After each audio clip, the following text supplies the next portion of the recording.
Something is shifting. Not in the news, not in your schedule, but in the space behind your thoughts. There's a silence moving through the energy field, a quiet current that doesn't crash, but seeps. You can't scroll past it. You can't logic your way around it. And if you're sensitive enough, you've already felt it. This isn't a full moon, a retrograde, or just another phase. This is what ancient mystics called the thinning, a moment when reality softens, when your inner and outer worlds start to blur. And that blurring, it's not confusion, it's opportunity. But here's the trap. Most people won't notice it because they've been trained to only respond to noise, to chaos, to drama. But this moment isn't loud, it's precise. It calls only to those who've begun the work, those who've dared to question the life they've built. And if that's you, then this moment was made for you. Because while the world stays asleep, you're about to remember something you've always known, that what's coming isn't about adding more to your life. It's about letting go of everything that was never yours to carry. There are moments in the cosmic cycle when energy doesn't ask for your attention. It demands it, not through panic, but through pressure. And right now, that pressure is building. We're in the middle of a vibrational alignment that's not listed on any calendar because it's not external, it's internal. It's a recalibration of your spiritual frequency. And whether you believe it or not, your system is already responding. You may have felt it as exhaustion that sleep doesn't fix, as bursts of clarity between long stretches of emotional static, as a sense that something important is about to happen, but you can't name it yet. This is the resonance shift, a phase where your soul's signal grows stronger than the mental noise, where intuition begins to override intellect, and where the truth of your frequency starts burning through the illusions you've lived in for too long. It's no coincidence if relationships are feeling strained, if technology is glitching, or if old memories are resurfacing out of nowhere. These are energetic symptoms. Your reality realigning around what you've refused to confront. You're being shown what you can no longer ignore.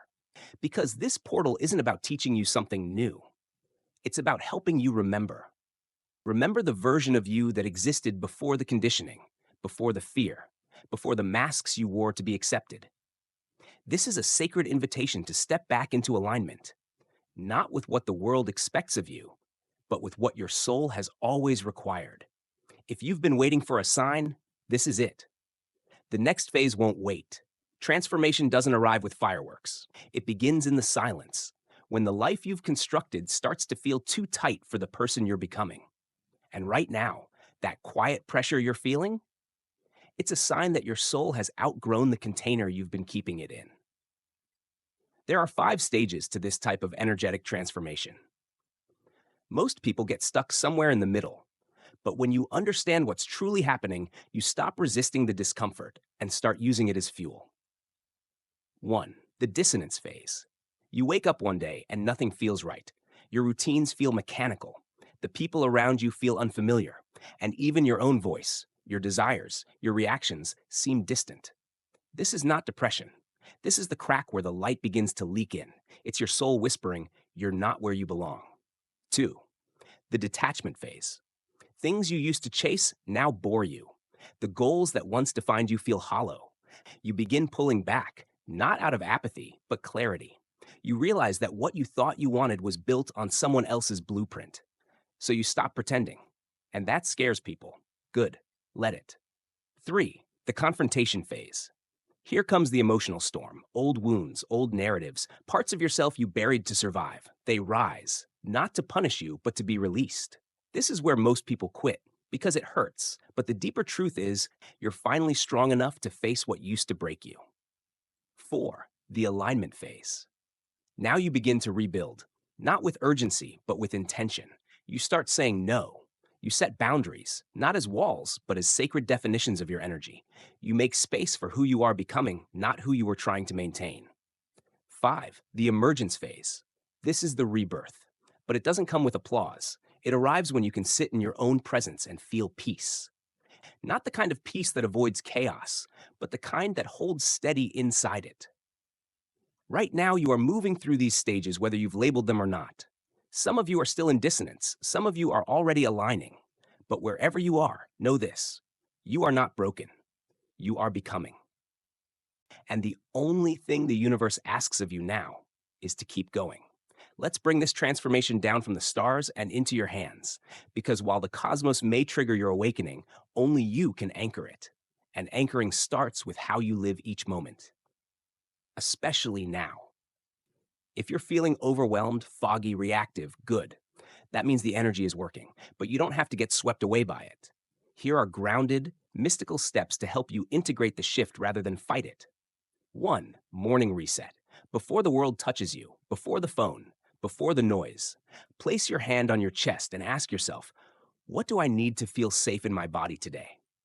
Let the answer be simple: water, stillness, movement, silence. Then give yourself that before anyone else asks for anything from you.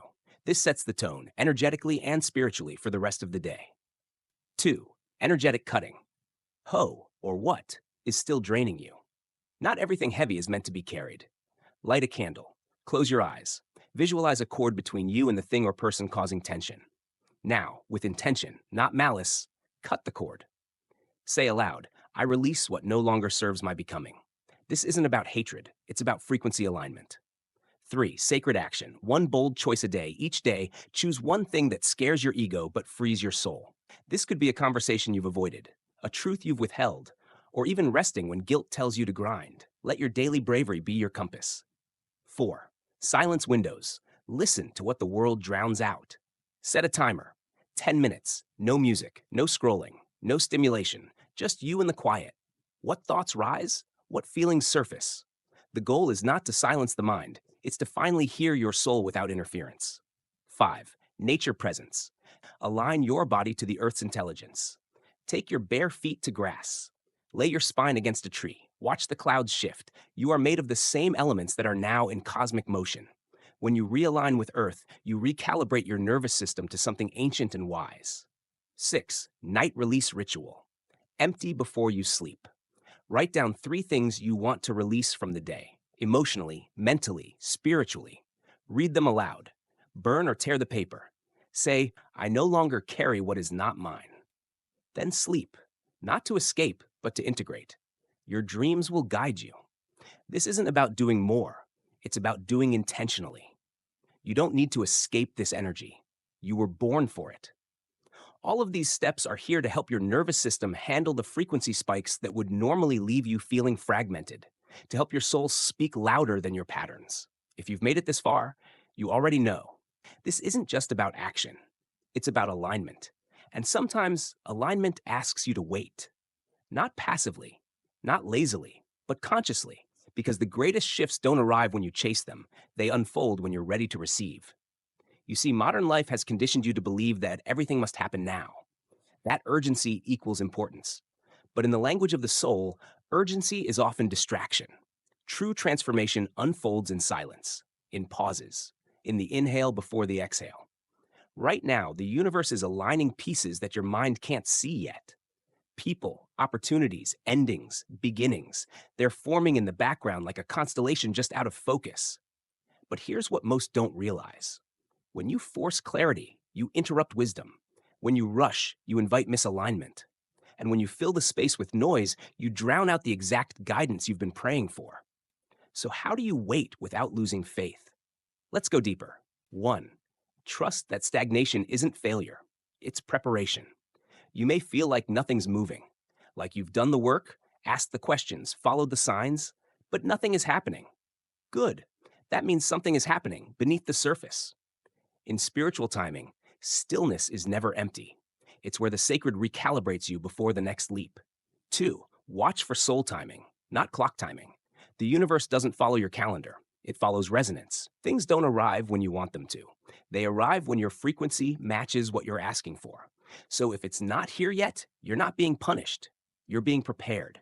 The moment your internal frequency aligns with the timeline you've called in, the shift will feel instantaneous. And yet, it will have been building all along. 3.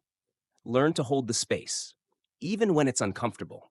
It's tempting to fill the void, to distract yourself, to go back to old habits, old people, old stories. But this space, it's sacred. It's the womb of your next becoming. Don't escape it. Expand inside it. Say this to yourself. I don't chase. I don't control. I prepare. I receive. Feelings of doubt don't mean you're off track. You're going to question it. You'll feel scared, impatient, lonely. But these emotions aren't signs that you're wrong.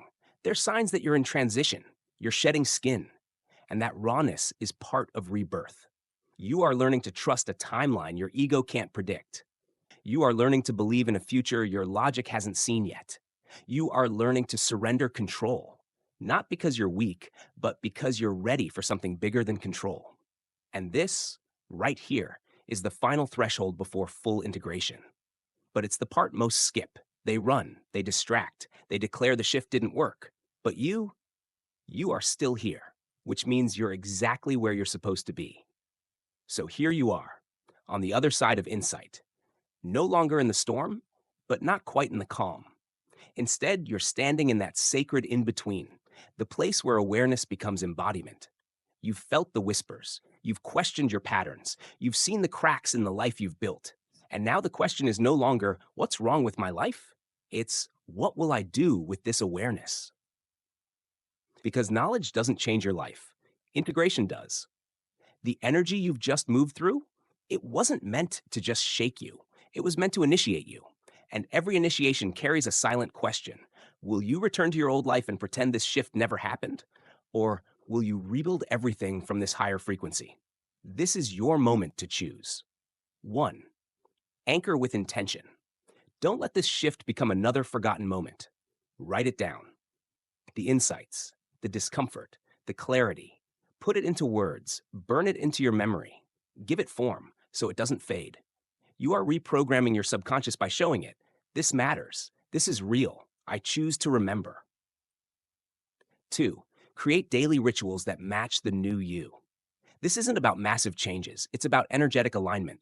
What does the version of you that received this message do differently tomorrow morning? Maybe it's 5 minutes of silence before your phone. Maybe it's speaking one truth you've avoided.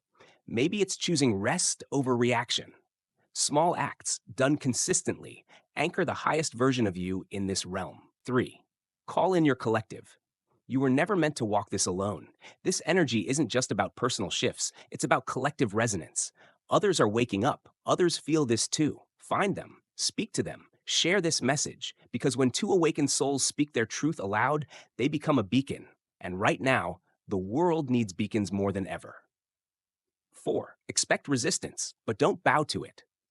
Your old life won't let go easily. People may not understand. Some may mock your path. Others may try to pull you back. Let them. You're not here to convince them. You're here to become the proof that it's possible to change, to evolve, to rise. 5. Keep listening. The shift doesn't end here. This was a doorway, but more are coming. And every time you choose to stay awake instead of numbing out, you strengthen your intuition, your alignment, your power. The whispers will become clearer. The signs, louder. The path, undeniable. So as we close this transmission, ask yourself, how will I show the universe that I heard this call? Because this shift, it wasn't random. It found you because you're ready. And now that you've seen, you can't unsee. Drop a comment below if you feel this shift. Let the universe witness your intention. And if this message awakens something in you, share it. Not for views, not for clout, but because someone else out there is waiting for a sign. And your courage might be it. The path is open now. Walk it with clarity, walk it with heart, and above all, walk it awake.